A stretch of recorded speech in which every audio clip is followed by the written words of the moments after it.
mage. The thing is, I don't feel favored with mage against either shaman or druid, so it's a tough call. We do see jungle moonkin for SilverName, and MrYagut is playing that Flame Wrath Leviathan or Flame Wrath Faceless. We haven't seen that one in a while, have we? Right, and it doesn't give much away about the build. Like, the instinct is this is definitely aggro. He's playing the 7/7, but we have actually seen the mid-range decks sometimes include this just for a big guy. Like, you've got the mid-range deck, and sometimes it just is a whole collection of totems and 2/3s, and some players are just dropping in one of these just to have a 7/7 in their deck. I mean, it is usually a 2-for-1. Yeah. Though it is a lot of mana, so could definitely see that fitting into mid-range. You have some extra slots, I guess, when you throw out the touch cards, so things may be looking up, but a decent hand for SilverName here. Really things looking up.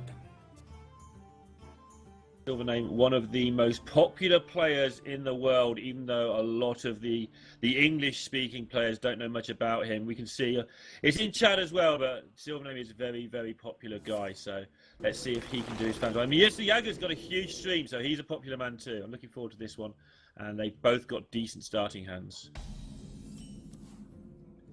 Especially now. I think I would prefer SilverName's hand here. I mean, MrYagut is doing okay, but he's gonna have to probably totem next turn. This is just, I'd say even a mediocre hand, as crazy as that sounds. Now, there is the Innovate, there's the Wild Growth. I think you just simply Wild Growth here and let that be it. Yeah, you have to find that time, don't you, to just get on with it. It's like playing Justicar. You sometimes just need to, you waste a turn and it feels bad, and just invest in your future. Ooh, this is crazy though. Double Trog, setting up for those double 3/3s with the Flame Wraith. Now, Jungle Moonkin as well, this just turned around completely, I feel. Firekeeper is decent, but can you justify not clearing any of this? Like, you may have to justify that. I mean, if you go for it, just spin more around. I mean, if you draw a swipe, you clear everything doing this. I mean, you don't because you've got 7/7 in your face, but... Yeah, oof. But I think it was the right play on the information he has available. You don't usually expect the Flame Wreath here, I don't think. Yeah, now next time you have 6 mana and you can save the Innovate where Mali goes. This is pretty silly. It is, yeah. Oof. It's a tough call how you trade though. Definitely not for the 3/3. Is it just, do you go all face or do you trade with the 3/4? I think you trade with the 3/4 so that your 7/7 can't be swiped. Thing is, yeah.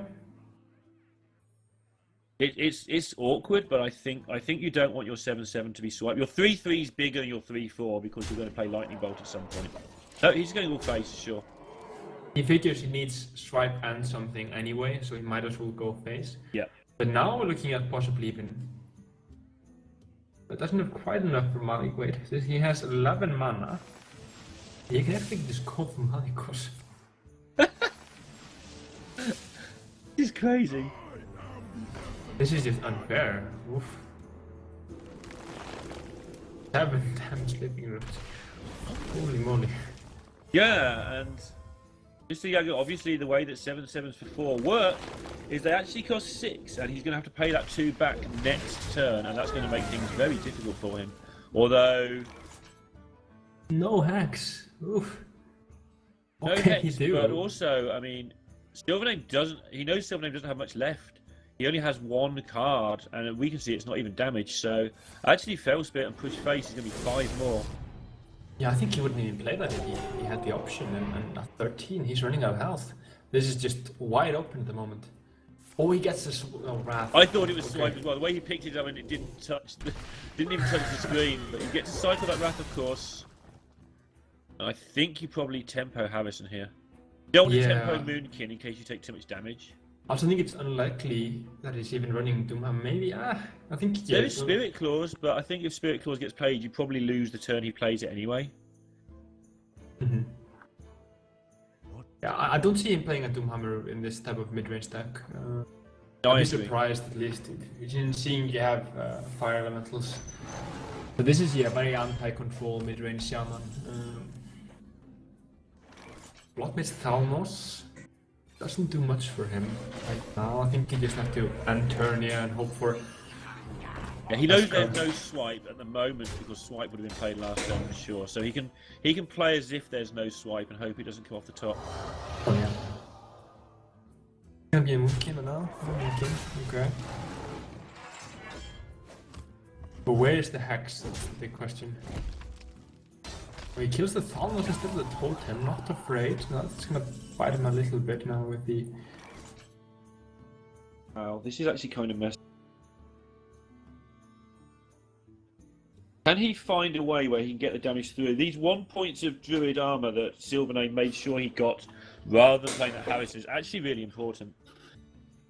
Yeah, I think he just has to go for the Valiant hero power and go face even, and that's hoping. I mean, the only scenario I see Yagut winning this would be, I guess, no heal being drawn, but yeah, you can Azure Drake face, Azure Drake and Lightning Bolt face. That'd be 5. I think that's too premature. I think you go for the Valiant and hero, sure. And then here in hero power. It's 3, put him to 9. You have. Yep. What, reasonably you have 7 in hand. It's got time. Doable. Seems like it's still a long shot, really. It is, but you're going to be on 30 for a while, or at least in the 20s, because he does have to pick off these things as you're playing them. Raven. This could well be the end, though. There's just so many spells that devastate in here. It's unlikely that he draws on 3 of them discovered. None of them are playable yet, and we see the portal here. Yeah, that's like one of the worst things he could have got, and it's still brilliant. It's like absolutely game closing. Thing is, he could have killed the 1/1 totem instead of Almas with turn 7 coming up. So SilverName did cost him 2 health to do that. Would be possibilities of a storm to clear, but this is something. It's not often you see your opponent have a Malygos for like 4 turns and you're still on 30. I mean, he's not going to win, I don't think, but it's amusing to me that the Malygos... Oh! It's still not enough, I think. 1 off, right? If he can roll an air totem...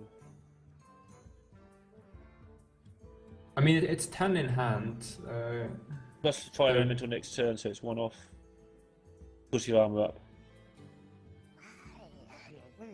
You could roll an air totem. You mean like an attack? Today, I don't have so you do 10 with the lightning bolts? If you roll the air totem? Oh, yeah, if you roll the air totem. So yeah, I was going, you need to roll an air totem. Sorry. No worries. Okay, so now the curator should seal this out completely. It is possible though, he just draws value and drawing, this is so much more draw and Final does kill the Arcane Golem here. Things might be looking up. That contests the board really well. The thing is, this deck obviously has very, very little direct damage, and it's not great at coming from behind. Although, if you get Feral Spirits into a Flame Tongue, and he's got the Flame Tongue, maybe you can. The Shaman hero power is stronger in the late game than the Druid hero power. We have stronger board now for Yagut. Probably can't play the Boomkin because there should be a Lightning Storm in the deck. You know, at least the mulch. Yeah, this is actually really important. What he gets with the mulch. That's not good enough by a long shot. No, it's not terrible, but it's just not enough at this stage. He wanted a Ragnaros or something, obviously there. Absolutely, yeah. Oof. Hex now the Hex shows up. This is tough call. I mean, he can clear. He reasonably can clear. Yeah, he knows there's no removal as well, right? Because that Malygos sat around forever. I mean, the chances are the Druid gets removal very, very soon, but yeah, that Malygos sat around a long time doing nothing. With this clear, even if he gets another Valiant, I could see this even turning around. It's going to be an uphill climb, but it's possible. And this thing needs killing because this can get out of control with healing totems. And he gets the healing totem, which is at least amusing, but it can actually get out of control if he can roll a torch, put it behind something like that. Maybe actually something obviously needs to get healed as well. I want to highlight what part of that play. He went for the Maelstrom portal first, because if he gets the boar, he could have gone for Flame Tongue and saved the Lightning Bolt. It's a very, very small addition that MrYagut did see. And that you should definitely copy if you.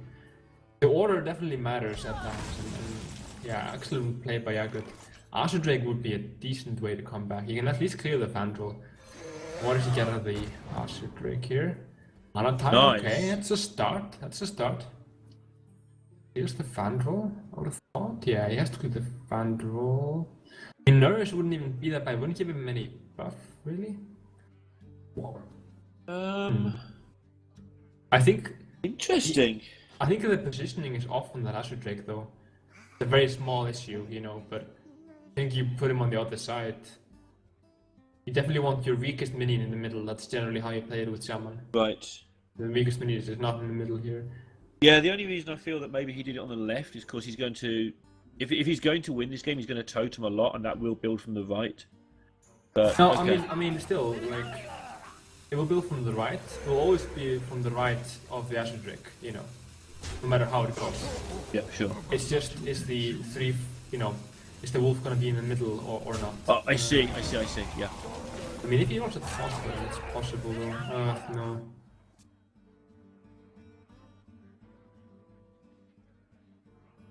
Right.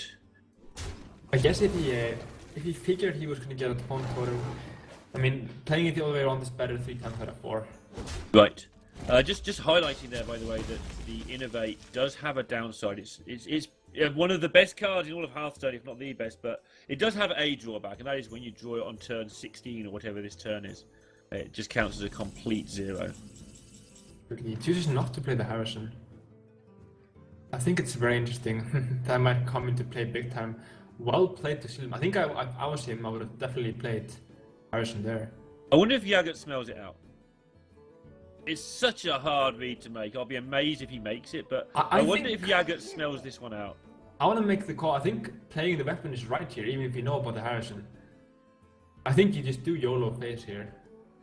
As crazy as that is. YOLO face here. I'd like to give it one more turn because I've got a mana tide, but you're right, he's going to stick it all in the face. I mean, there's no other trade here you can make. You don't want to go for 3-2 and weapon into the Archer Drake. Put into 3 and hope for the best. You get 2 draws. He gets 1 heal. He also needs to clear everything. Even below, not bad. Yeah, really nice thing from below there as a sort of comeback card as well. If this all goes wrong, which it might well all go wrong with that pickup from SilverName with the swipe here. Yeah. He didn't even get a bit hero power as well, yeah. So it's unlikely that Yagut has anything in his hand that wins the game. He may have an Alakir or a Ragnaros. We have seen them occasionally in decks. But the chances are he needs to win this over more than 1 turn somehow now. Oh yeah. And the Earth Shot probably means he hasn't got that many other tech cards. Each turn that you hear about is just that much more. 4 is already tough. It's an uphill climb. 6 should be almost impossible while in top deck mode.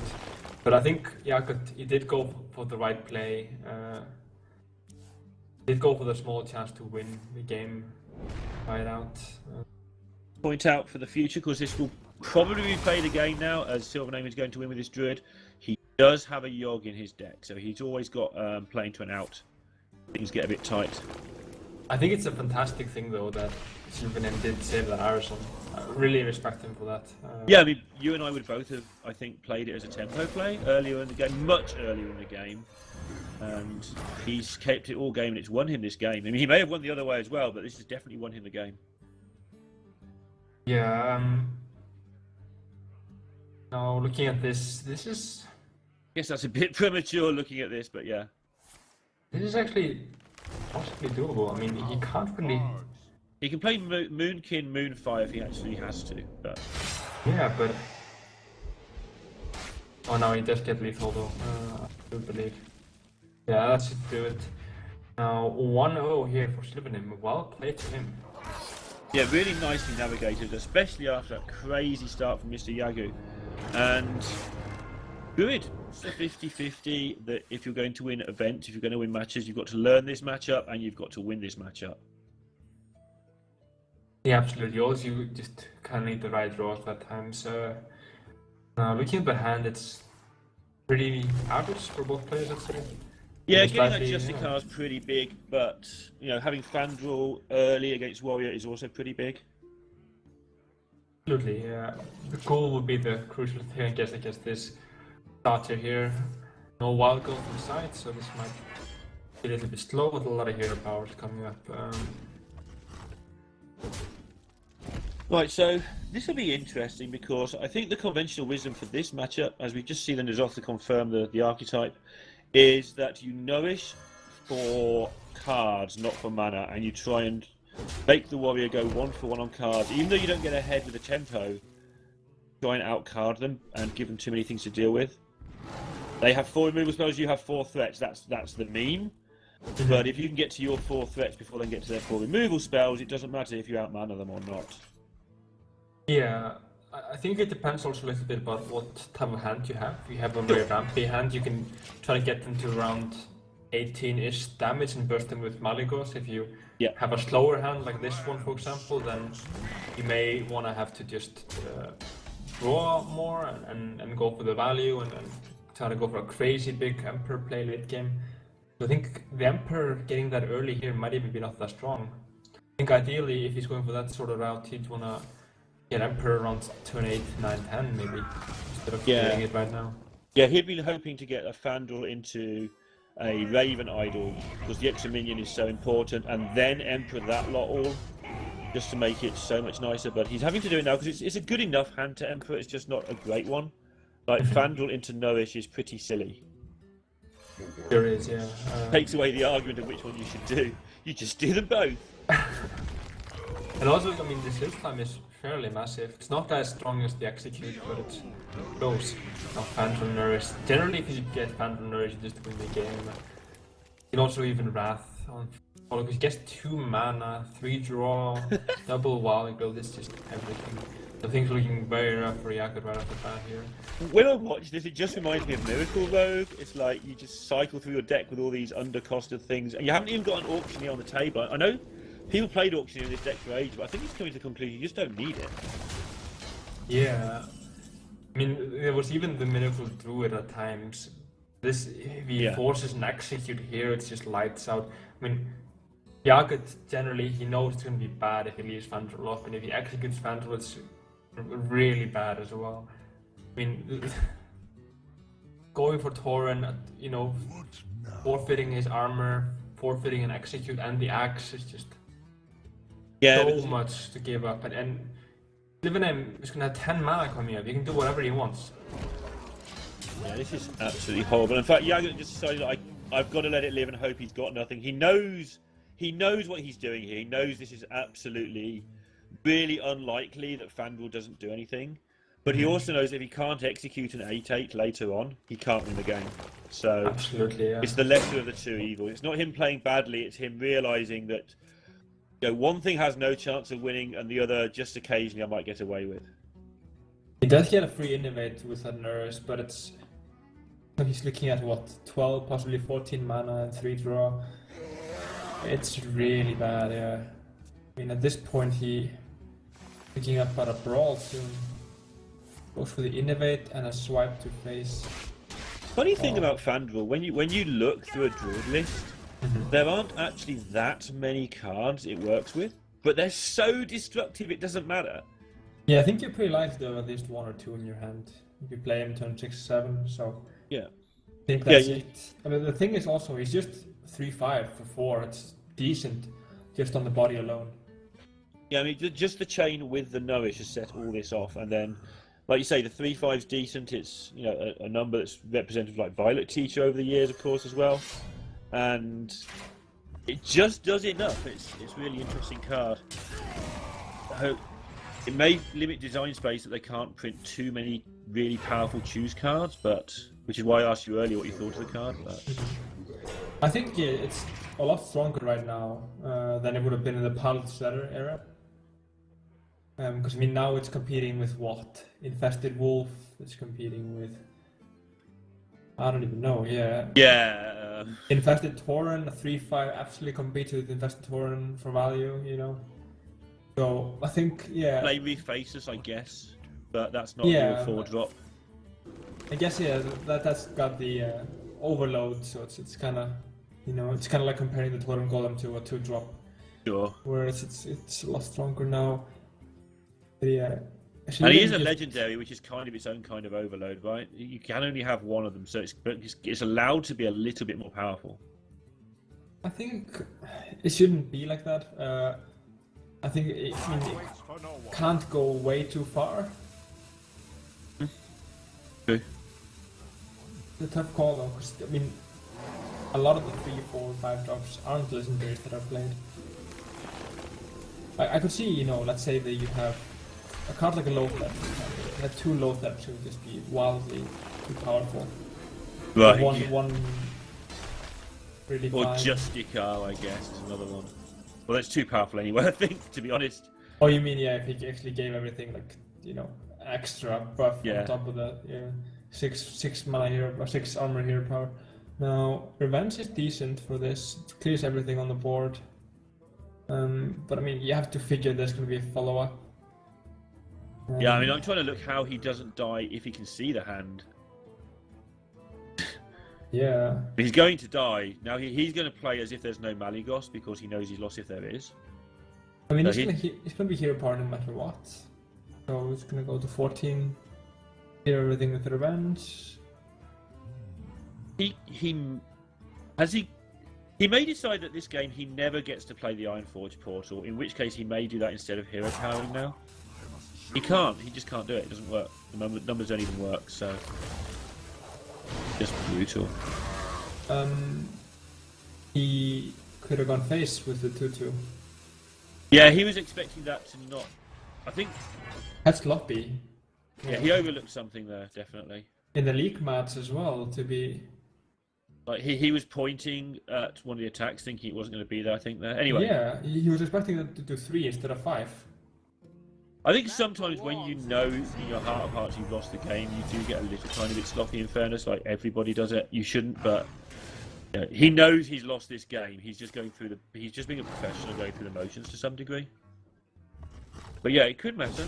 I'd even go as far as say that would be very unprofessional if he, you know, just that he's losing makes him play worse and almost give up mentally and start doing mistakes that he shouldn't be doing. I think it's, yeah.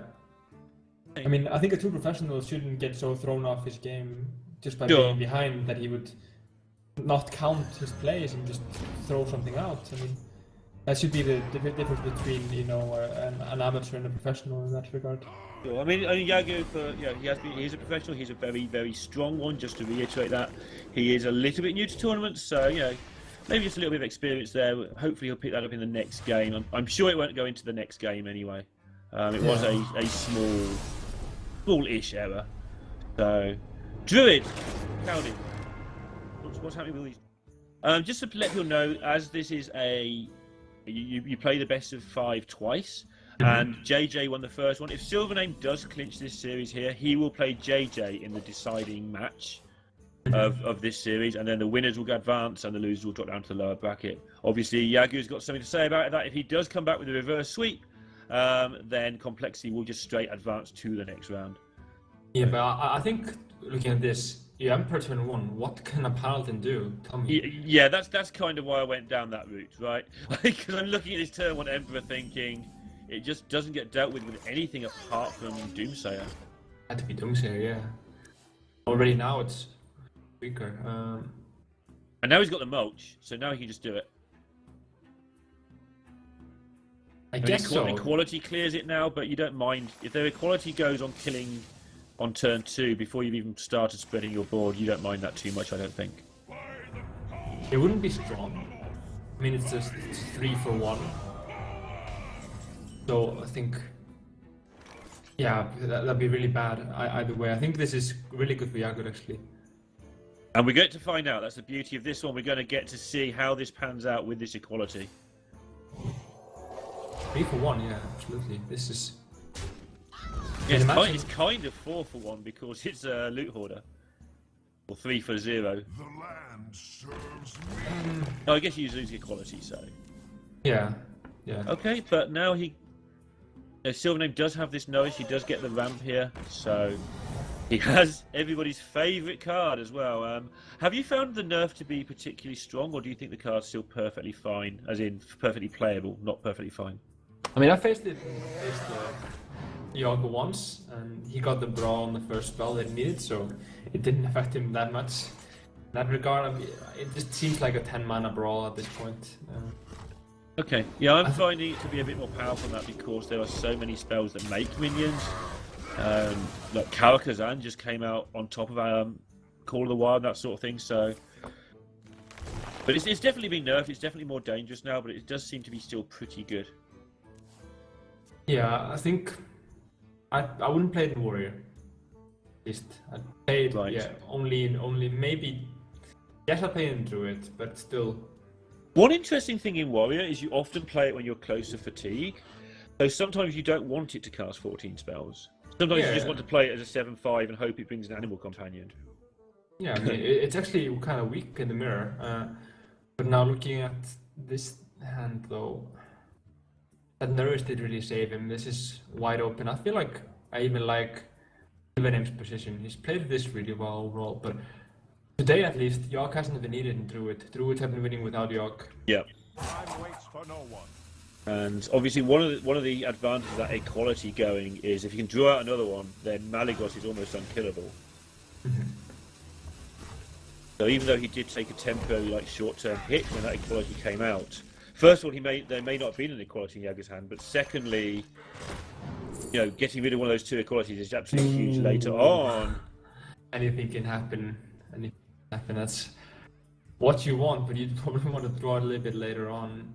I feel like Avenging Wrath isn't something you can pick up here. Of course, I mean, you have reasonable turn 7, 8, 9. Yeah. You just consider the Wrath for a minute because you have used that equality, so you are that little bit low on removal now. But then you realise, hang on, 3 anything can happen is stupid, let's do that. Absolutely, yeah. You need more Murlocs at this point, but even if you have like 2 Murlocs and go anything, it's still okay. Yeah, it means you can burn the first anything a little bit just to create Murlocs almost as well. Oh yeah, for that third one, massive. I mean, it's gonna do 30 damage reasonably if you go with the third one. Exactly, something you need to defeat this Druid, but yeah, I mean. SilverName needs to plan his what he wants to do here. He wants to use these Raven Idols and make a decision after he sees what he gets. So he's trying to get himself in position where if he needs to Yogg, he can, if the Raven Idols miss. But if he draws well and the Raven Idols are good, he can just ignore Yogg and carry on winning a different way. I think an important thing to note also is that he is playing Harrison in his Druid deck. But yeah, with the Warrior coming out, he can just charge and kill his Azure Drake. I think it's what I would want to do. Go for double Murloc hero power. Charge into the Azure Drake. Save the weapon. I mean, you have to have. Yes, you could just go for them. Murlocs. Base. Just Harrison. Okay. Yeah, that's not bad either. Yeah. I actually like this line of play from Yagut better than what I had. Yeah, he gets rid of his own weapon before SilverName does it for him. Yeah, I guess my thinking would be that if he Harrisons this, it's way better than, you know, him Harrisoning Tyrion later on. But I mean, he doesn't even have Tyrion in his deck, and he figures maybe he needs to stay ahead to have a chance in this game. Now, Rag coming down, the next one. Now, important thing, SilverName did Wild Growth last turn to have this 1 extra mana. Yes. What we get from this, he'll be looking for something to replace this swipe that he's going to have to play, I think. So, Claw's interesting. Helps you tidy everything up. And this looks to me like we're probably going to have a Yogg at some point in the next 2 or 3 turns. I'd be surprised, yeah. I think it has to come down next turn if there's no Rag. Maybe Rag here. We don't Rag? Druids, they're not as bad as mages, but they're not that good at dealing with Rag. I'm always in favour of just sticking it on the board and saying, what have you got? You don't really want to play Malygos into Rag. We want to start setting up Murlocs for a little bit later, so we want to get 8 mana spent while we can. I quite like just playing the Rag here. Yeah. In this case though, yeah, Paladin's definitely on the aggressive. Interesting to see how this goes. I mean, Druid can somehow go into the late game. I feel like have more value, and I don't see the Druid bursting the Paladin down, but definitely the Paladin bursting the Druid down at some point. Yagu's putting the pressure on now with the little minions to make sure. I think he's seen SilverName use quite a lot of the smaller removal, so he's putting these little guys down now before maybe SilverName refills it, and then just going to rag behind them, which also makes a lot of sense. It doesn't give SilverName time to develop his own board here, because he's going to have to pick these things off. Do have the anything if needed as well from MrYagut, so.